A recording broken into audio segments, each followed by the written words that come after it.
Специальная военная операция имеет общемировое значение. L'opération militaire spéciale revêt une importance mondiale car elle défend un ordre mondial multipolaire où tous les pays, sans exception, sont à nouveau égaux. Permettez-moi de vous rappeler la Charte des Nations Unies. Elle stipule que les Nations Unies sont fondées sur l'égalité souveraine des États.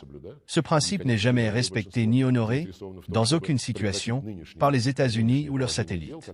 Et, bien sûr, la majorité mondiale souhaite mettre un terme à la situation actuelle, où les Américains exigent de tous le respect du droit international et un ordre basé sur des règles, alors que ces règles changent à chaque fois. Comme nous disons, comme Dieu le veut. Depuis plusieurs mois, il y a une telle discussion selon laquelle la Russie ne fait que menacer, parler de lignes rouges, et que l'Occident franchit ces lignes rouges à chaque fois sans conséquence.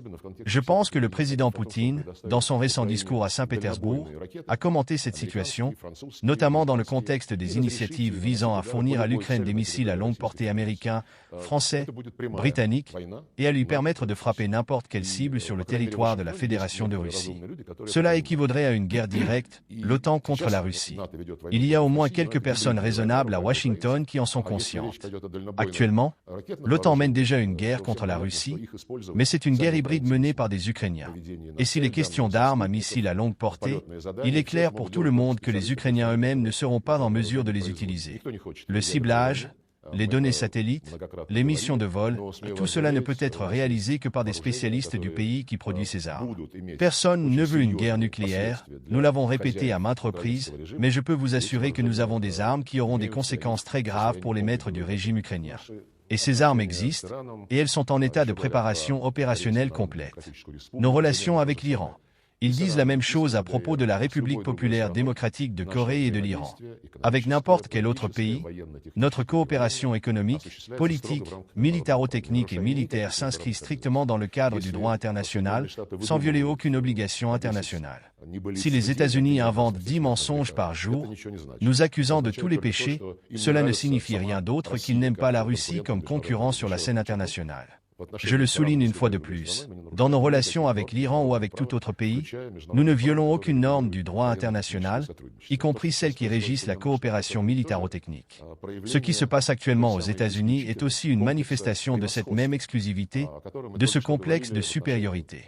Nous venons de parler de la politique américaine au Moyen-Orient et de la manière dont ils soutiennent la violation par les dirigeants actuels d'Israël de toutes les normes du droit humanitaire international. Lorsque les États-Unis affirment qu'ils se battent pour la démocratie, c'est simplement trompeur. Ils se battent uniquement pour amener au pouvoir, dans divers pays, des personnes qui exécuteront leur volonté. Voilà tout. Ils ne font rien d'autre. Nous sommes des gens honnêtes et avons signé des accords à long terme avec l'Europe. Nous respectons toujours nos engagements, contrairement à l'Europe et aux États-Unis. Ceux qui souhaitent acheter notre gaz, nous le répétons, nous ne nous désistons jamais de nos accords. Et dans l'ensemble, nous sommes des voisins. Nous disposons toujours d'un réseau de pipelines, même si 3 des 4 gazoducs Nord Stream ont été détruits. Ce réseau de pipelines est préservé, y compris celui qui passe par l'Ukraine, et via la Turquie à travers la mer Noire. Alors, pourquoi, comme on dit, se tirer une balle dans le pied? Laissons la belle Europe se tirer une balle dans le pied. Nous sommes contre toute escalade. Mais malheureusement, certains veulent pousser cette escalade à son paroxysme et, en particulier, provoquer une intervention directe des forces armées américaines dans la région. C'est évident, il s'agit probablement de la même histoire, du même schéma que ce qui se passe actuellement au Liban. Hezbollah se comporte, je pense, de manière tenue, compte tenu de ses capacités, mais certains cherchent à le provoquer, toujours avec le même objectif, rendre inévitable l'intervention des États-Unis dans une guerre. Il me semble toutefois que l'administration Biden est consciente de ce danger, et nous espérons sincèrement qu'une grande guerre ne se produira pas. Mais l'objectif le plus urgent à ce stade est de parvenir à un cessez-le-feu complet et permanent dans la bande de Gaza et sur l'ensemble des territoires palestiniens, de résoudre d'urgence les questions humanitaires, de reprendre l'aide humanitaire dans les volumes nécessaires, et, en troisième lieu, d'engager de sérieuses discussions sur la création d'un État palestinien. Car sans cela, les flambées de violence au Moyen-Orient ne s'arrêteront pas. Палестинского государства, потому что без этого рецидивы вспышек насилия на Ближнем Востоке не прекратятся.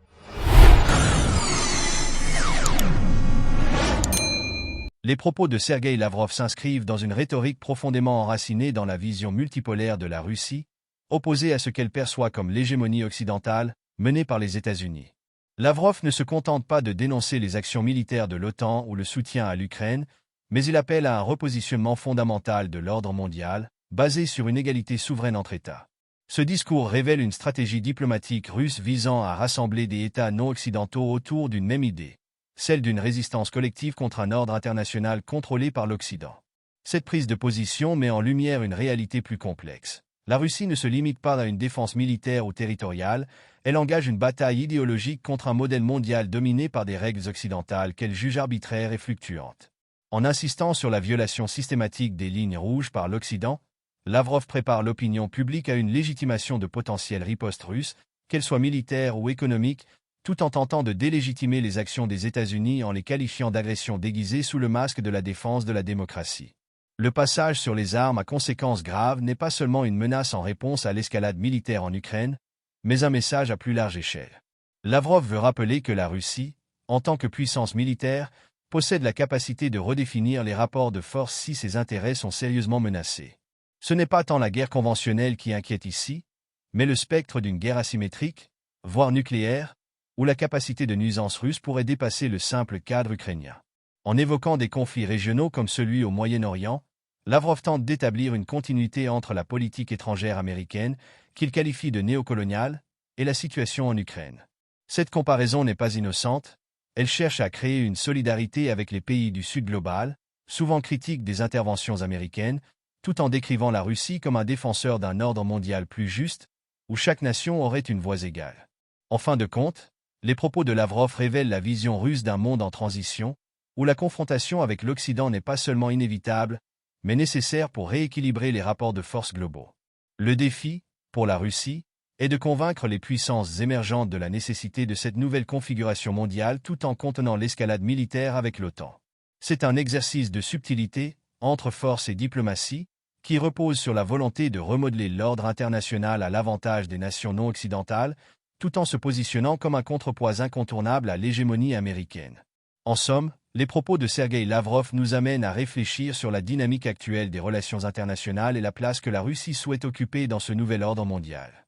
La confrontation avec l'Occident, loin d'être simplement militaire, est aussi idéologique, visant à redéfinir les principes fondamentaux qui régissent la géopolitique mondiale. Mais cette vision multipolaire, soutenue par la Russie, peut-elle vraiment émerger dans un contexte de tensions croissantes avec l'OTAN et les États-Unis? La Russie peut-elle véritablement offrir une alternative à l'hégémonie occidentale, ou cette confrontation mène-t-elle inévitablement à une escalade dangereuse? Qu'en pensez-vous? Croyez-vous que l'ordre mondial actuel peut être réformé ou que cette confrontation est vouée à s'intensifier? Partagez votre avis dans les commentaires, j'ai hâte de lire vos réflexions sur cette question essentielle pour l'avenir de la paix mondiale. Merci et que Dieu nous garde.